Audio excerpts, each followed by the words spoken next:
ரிசல்ட்டா முடிஞ்சிச்சு. 108 இடங்கள்ல தாவக வின் பண்ணிருக்கு. திமுக 59, அதிமுக 47, அப்புறம் மற்ற கட்சிகள்லாம் இருக்காங்க. இப்போ தமிழ்நாட்டுல அடுத்தது என்ன நடக்கும்? இப்ப யாரு ஆட்சி அமைப்பாங்க அப்படின்னு பார்த்தா, அதிகமான இடங்கள்ல வெற்றி பெற்ற தாவக, அதாவது 108 இடங்களை வெற்றி பெற்றதுனால தாவகாவை ஆட்சி அமைக்க ஆளுநர் அழைப்பாரு. அப்படி ஆளுநர் ஆட்சி அமைக்க அமைச்சாருன்னா மந்திரி சபையில அமைச்சு ஆளுநர் ஆட்சி அமைக்க அமைச்ச பிறகு அவங்களுக்கு டைம் கொடுப்பாங்க, ஒரு வாரம் 10 நாள். அதுக்குள்ள பெரும்பான்மையை நிரூபிக்கணும் அப்படின்ட்டு. பெரும்பான்மையை நிரூபிக்கிறதுக்கு 118 இடங்கள் தேவை. இப்ப தாவேகா கிட்ட 108 இருக்கு. அதுல விஜய் அவர்கள் 2 தொகுதியில வெற்றி பெற்றதுனால ஏதாவது ஒன்னதான் வச்சுக்க முடியும். அப்போ ஒண்ணு ரிசைன் பண்ணி ஆகணும். அப்போ 107. அதே மாதிரி ஆட்சி அமைச்ச உடனே சபாநாயகரா ஒருத்தர் தேர்ந்தெடுக்கணும். அவர் பெரும்பான்மை நிரூபிக்கும் போது ஓட்டு போட முடியாது. அப்போ 106. இப்போ 106 இருக்கும்போது இன்னும் 12 இடங்கள் தேவை பெரும்பான்மை நிரூபிக்க. இப்படி பெரும்பான்மை நிரூபிக்கணும்னா தாவேகாவுக்கு இருக்கிற ஒரே ஆப்ஷன் காங்கிரஸ் 5 இடங்கள், 2 கம்யூனிஸ்ட் 2, ஸோ 4, 9 சீட்டு. அப்புறம் விடுதலை சிறுத்தைகள் ஒரு 2, இந்திய யூனியன் முஸ்லீம் லீக் 2, தேமுதிக 1, அமமுக 1, இந்த மாதிரி இருக்கிற கட்சிகள் கிட்ட ஆதரவு கேட்கலாம். இதுல காங்கிரஸ் ஆதரவு கொடுக்கறதுக்கான வாய்ப்புகள் இருக்கு. ஏன்னா ஏற்கனவே அவங்க தேர்தலுக்கு முன்னாடியே காங்கிரஸ் விஜய் கூட கூட்டணி போலாம் அப்படின்ற மாதிரி சிலர்லாம் பேசியிருந்தாங்க. ஆனா இங்க இருக்கிற மாநில தலைவர் தான் அது ஒத்துக்கல. அவங்க திமுக கூட்டணி போனாங்க. ஆனா தேர்தலுக்கு பின்னாடியும் இப்போ ரிசல்ட் வந்ததுக்கு அப்புறமா காங்கிரஸ் சில குரல்கள், இதுக்குதான் நாங்க அப்பவே சொன்னோம், விஜய் கூட போயிருக்கலாம், விஜய் கூட போயிருந்தா காங்கிரஸுக்கு ஒரு கணிசமான இடங்கள் வெற்றி பெற்றிருக்கோம் அப்படின்ற மாதிரி குரல்கள் இப்போ வருது.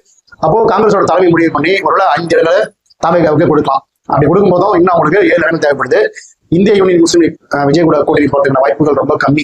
ஒருவேளை 2 கம்யூனிஸ்ட் போகலாம். 2 கம்யூனிஸ்ட் போனாலும் 4 சீட்டு, 9 ஆயிடுச்சு. 5 நாள் 9.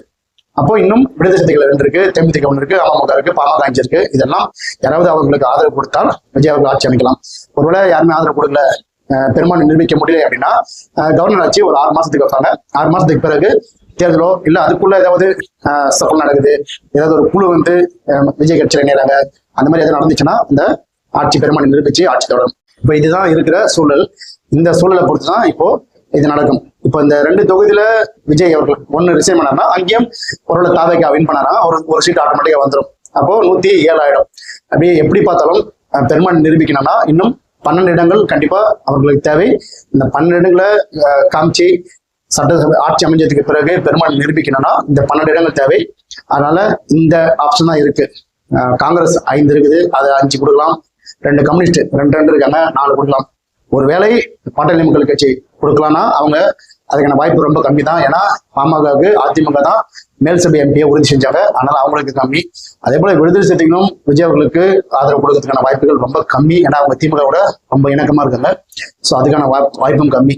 ஆனா அரசியல் எப்போ எதோட நடக்கலாம், இதுதான் அரசியல். எப்போ எது நடக்குன்னு தெரியாம நடக்கிறது தான் அரசியல். அதனால பொறுத்திருந்து பார்ப்போம்.